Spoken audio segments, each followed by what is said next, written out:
Hello friends, welcome to sinless circle.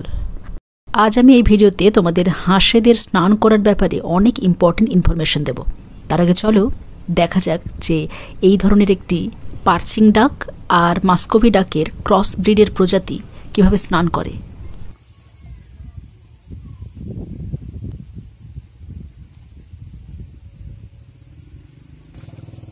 চওড়া পায়ের পাতার ওপর ভর দিয়ে আর শরীরের পেছনের অংশটার ওপর ভর দিয়ে ওরা কিন্তু খুব সহজে নিজেদের ডানাগুলোকে জলের ওপরেই মেরে ধরতে পারে আর শরীরের পুরো সামনের অংশটাকে জলের মধ্যে ডুবিয়ে খাওয়ার খুঁজতেও পারে। হাঁস সে যে ধরনেরই হোক না কেন, এদের কিন্তু পরিষ্কার জলের ভীষণ প্রয়োজন, কারণ এরা নিজেদেরকে পরিষ্কার রাখতে খুবই পছন্দ করে। তাই প্রতিদিন না হলেও মাঝে মাঝে তো এরা নিজেরাই স্বেচ্ছায় পুকুরে নেমে যাবে বা যে কোনো জলাশয় বা যেখানে তুমি ওদেরকে জল দেবে সেখানে কিন্তু ওরা নেমে গিয়ে নিজেদের পালকগুলো বা পুরো শরীরটাকে ডুবিয়ে নেবে। শরীরটাকে অনেকটা ঠান্ডাও করে নেয় এবং পালকগুলোকে পুরোপুরি পরিষ্কারও করে নেয়। পালকগুলো দেখো যতটাই কালারফুল ততটাই অয়েলি, একেবারেই জল ধরছে না। বেশিরভাগ সময় জলে নেমে খাবার খুঁজতে হয় বলে এরা নিজেদের শরীরের বডি টেম্পারেচারটাকে সবসময় মেনটেন করার চেষ্টা করে। সে কারণে অনেক সময় দেখবে যে ওরা যখন বিশ্রাম নেয় বা যখন শুকনো জায়গার উপর দাঁড়িয়ে থাকে তখন নিজেদের একটা পাকে গুটিয়ে ভাঁজ করে রাখে। আবার অনেক সময় দেখা যায় যে নিজেদের মুখটাকে একেবারে গুটিয়ে নিজেদের পালকের মধ্যে ঢুকিয়ে রাখে। এইভাবে ওরা কি করে, নিজেদের বডি টেম্পারেচারটাকে মেনটেন করে। অতিরিক্ত বডি টেম্পারেচারটা যাতে নষ্ট না হয়ে যায় সে কারণে ওরা ওইভাবে পা গুটিয়ে বসে থাকে।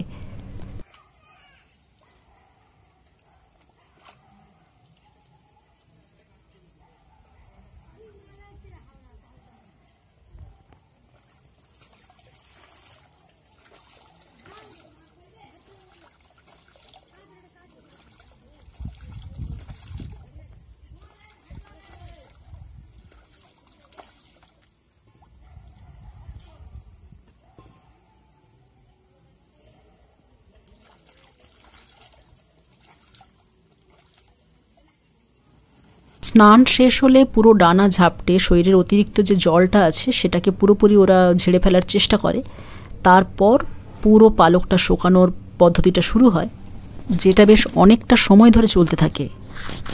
যেখানে বেশ খোলামেলা একটু রোদ আসছে বা হাওয়া আসছে এই রকম জায়গাতেই দেখবে ওরা নিজেদের পালকগুলোকে শুকানোর চেষ্টা করে বা ডানাগুলোকে মেলে ধরার চেষ্টা করে। চলো ধীরে ধীরে ওর পেছন পেছন যাওয়া যাক। এরা ভীষণ চালাক কিন্তু, তাই একটু দূরত্ব সবসময় বজায় রাখতে হয়, না হলেই চট করে পালাবে। ছোট ছোট পায়ে ভীষণ ফাস্ট এগিয়ে যাচ্ছে দেখো।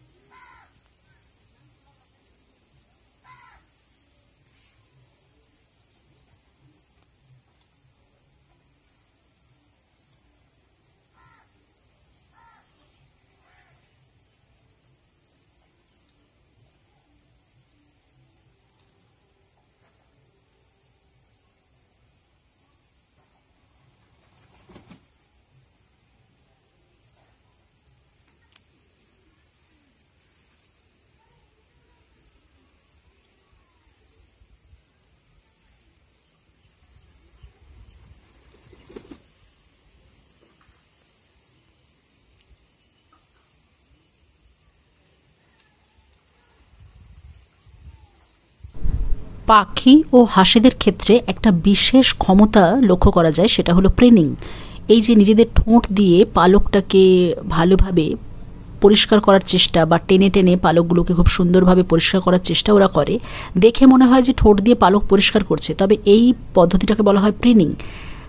এটা শুধু খালি যে পালক পরিষ্কার করা তা নয়, এই সময় নিজেদের শরীরের মধ্যে যে প্রিন গ্ল্যান্ডগুলো থাকে সেগুলোকে এরা অনেক বেশি অ্যাক্টিভেট করে তোলে, আর সেখান থেকে যে অয়েলটা রিলিজ হয় সেটা ওদের পুরো শরীরের সমস্ত পালকে লেগে যায়, যেটা ওদের পালকগুলোকে অনেক বেশি উজ্জ্বল করে তোলে এবং পালকগুলোকে ওয়াটারপ্রুফ করে তোলে। মানে জল পড়লেও জলগুলো কিন্তু স্লিপ করে বেরিয়ে যাবে, সেটা গায়ে বসবে না। এই প্রসেসটা কিন্তু পাখি ও হাঁসেরা ছাড়া কেউই করতে পারে না। আর এই প্রেনিং পদ্ধতিটির দ্বারা এদের পুরো শরীরে এরা যে অয়েলটাকে লাগিয়ে নিতে পারে পালকে পালকে বা পুরো পিঠে লেজের দিকে পুরো শরীরটাতেই, তাতে করে কি হয়, এদের বডি টেম্পারেচারটাও ঠিকঠাক এরা ধরে রাখতে পারে।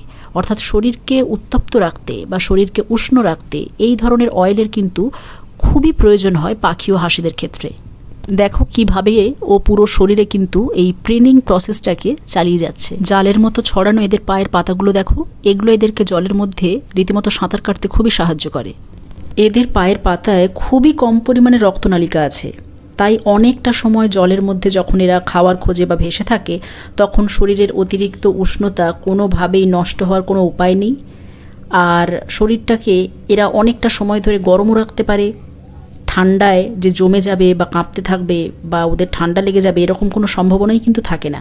সেই জন্য ওদের এই পায়ের এমন বিশেষ গঠন, তাই অনেকটা সময় জলের মধ্যে কিন্তু এরা আরামে ভেসে থাকতে পারে।